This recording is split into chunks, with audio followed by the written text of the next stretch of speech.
The wolves confined within the cave cannot reach the characters. They can only reach the top of the steps that lead up into the cavern. The wolves' chains are yanked violently as they snap and snarl and try to reach the characters. While the characters are in sight, each round the wolves will attempt to make a DC 15 strength check to loosen the rod. They have a +1 bonus for their strength. A 6. Fail. Kerry pulls out some dried jerky from her rations and attempts to calm the animals. This will require a DC 10 Wisdom Animal Handling check. The difficulty class has been lowered from 15 because Kerry is offering food. She rolls a 2. The wolves snap and snarl worse than before. They will perform a further DC 15 strength check. 16. They loosen the rod.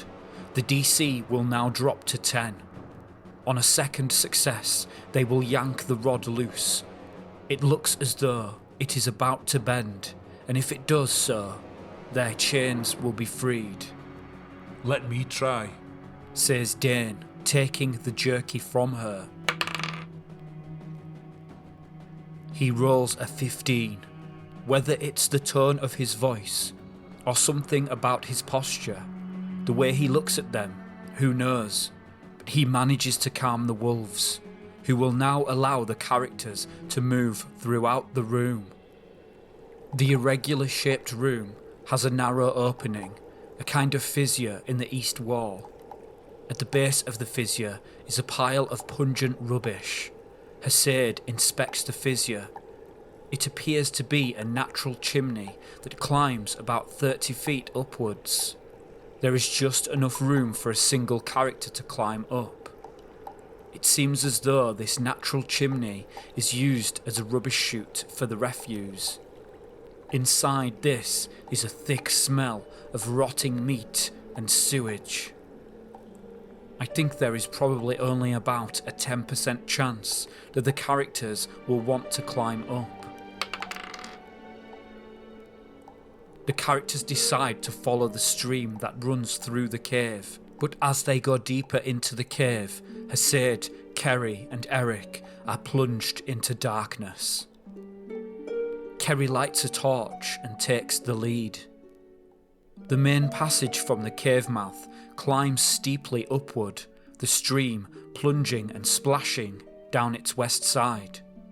In the shadows, a side passage leads west across the other side of the stream.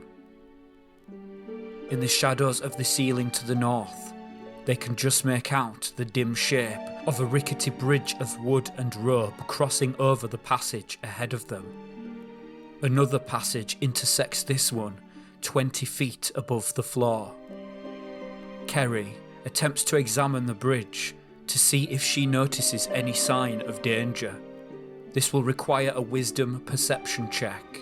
She has a +3 bonus to her perception skill.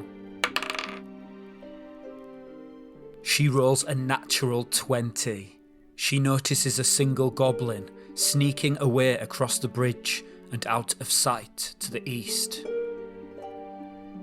They know we're here, she informs the others.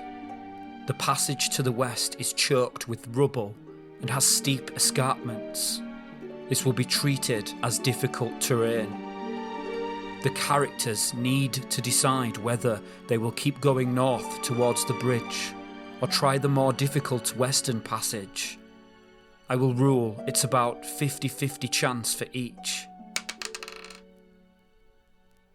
They will take the western passage. They scramble up the first escarpment, which leads to a ledge between the first and a second escarpment. As soon as Kerry steps onto the ledge, the whole mass is loosened, and it tumbles down towards the rest of the characters. Kerry must make a DC 10 dexterity saving throw. She has a +3 bonus to her roll. She fails her save. She will take 2d6 bludgeoning damage. She is reduced to 4 hit points and falls prone. The rest of the characters retreat back down to the stream for safety. Hesed and Eric cannot see their own hand in front of them, so it is a great struggle. And as they do this, the passage is suddenly filled with a mighty roar as a huge surge of rushing water pours down from above. Each character, except Kerry, who is prone on the western passage, can attempt a DC 10 dexterity saving throw to avoid being swept away by the flood.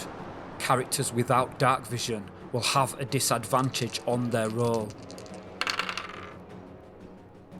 Only the elf makes his saving throw. He manages to get out of the way, and he notices a goblin staring down at them from the bridge. The 3 characters that fail to avoid the water surge can attempt a DC 15 strength saving throw to hold on. Once again, characters without dark vision will roll with disadvantage.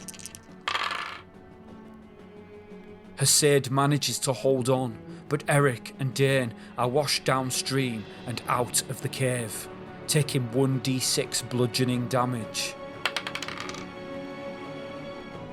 Eric is reduced to 3 hit points and Dane 2.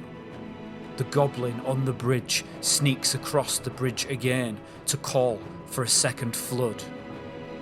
Stay tuned to find out what happens next.